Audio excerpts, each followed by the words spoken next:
The air had changed again. She could feel it in the weight of each breath. Denser, charge, as if every particle carried a fragment of thought. Leora stood at the threshold of the stone ruin, the sigil's faint glow still echoing in her vision. The silence around her no longer felt empty. It pressed inward, attentive, like a room holding its breath. She stepped back into the open field. The ground trembled beneath her, not violently, but rhythmically, matching the cadence of her pulse. She stopped walking, and the tremor stopped too. When she moved again, it followed. The world, she realized, was mirroring her. At first she tested it cautiously, lifting her hand, watching the grass bow in answer, whispering a word, hearing the wind shape it back to her in fragments. But soon the mimicry deepened. The mist rippled where she turned, light gathering into forms that almost resembled wings, then collapsing again into rain. She crouched, pressing her hand into the soil. It was warm now, almost feverish. Beneath her palm, something stirred, not a creature, but a current, a vibration that pulsed upward like breath through veins. Leora, the voice was everywhere and nowhere, not sound but presence, resonating in her bones. Her throat tightened. Who are you? The lattice remembers. You stayed awake. The earth quivered, and small fissures spidered outward from where she knelt, light spilling through them in thin threads. Why me? She asked. Because you looked back. The reply came like the exhale of a storm breaking, not cruel but vast. Every frost-covered branch around her seemed to melt at once, releasing droplets that shimmered as they fell. She closed her eyes.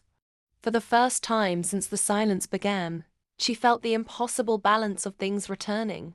Warmth and ruin, memory and breath, all folding into the same heartbeat. When she opened her eyes, the light in the fissures had woven itself into a pattern, a map or perhaps a message. At its center pulsed the same sigil she had touched on the stone. Only now, it was made of living light, tracing her name again and again until the air itself seemed to hum with it. Leora stood trembling, not in fear but recognition. The world was no longer silent. It was speaking. At first she didn't know how to speak to a world. Words felt too small thin, brittle things that belonged to markets and crowded streets, not to fields that breathed or stones that remembered. But the lattice light, pulsing through the fissures, waited with a patience she could feel in her teeth, like static gathering before a storm. Leora stepped closer, the glow folding toward her as if sensing her intention. Her voice wavered. If you can hear me, then you already know I don't understand. The light dimmed, then brightened again. Not in affirmation, she thought, but in encouragement. I stayed awake because someone had to, she said softly. Not for heroism, not for knowledge, just because it felt wrong to leave the world behind. The air shifted. A breeze swept across the thawing field, circling her, warm as breath. You carried memory. She swallowed. Her fingers curled around the strap of her satchel, where her mirror shard and journal rested, the only proof she still had weight and shape in a vanishing world. How do I answer you? She whispered. The fisher's light rose suddenly, flaring outward in delicate tendrils. They didn't reach her. They surrounded her, forming a loose ring that hummed to her heartbeat. Leora extended one trembling hand, not touching, just opening, and the world responded. A soft tremor passed through the soil, then the grass lifted in a wave, bending toward her palm. A shape coalesced in the dirt, a line, then another, then a sweeping curve that mirrored her breath. It was a conversation, not with words, but with intention. So she tried again. She closed her eyes, focused on one thought, simple, honest. I'm still here. The ring of light tightened, pulsing once, twice, like a slow nod. The wind stirred behind her.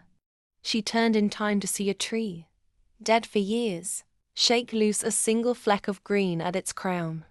Not a leaf, not yet, but the promise of one. Her throat tightened. You're waking up, she breathed, because you remained, because you watch, because the waking needs a witness. The last words struck something deep and raw. She had never thought of her choice as meaningful, only stubborn. But now the warming soil, the shifting wind, the thawing frost, all leaned toward her as though her presence anchored their return. What happens next? She asked. The light dimmed and expanded outward, crawling through the cracks across the field like veins igniting. Far ahead, the mist stirred and rolled, back revealing a distant ridge she hadn't known existed, crowned with glimmering frost. Walk, the world will answer as you learn to speak. Leora exhaled shakily, steadied herself, then took her first step toward the ridge. Behind her, the fissures sealed quietly. Ahead, the path began to glow, and the waking world, no longer silent, no longer sleeping, waited for her reply.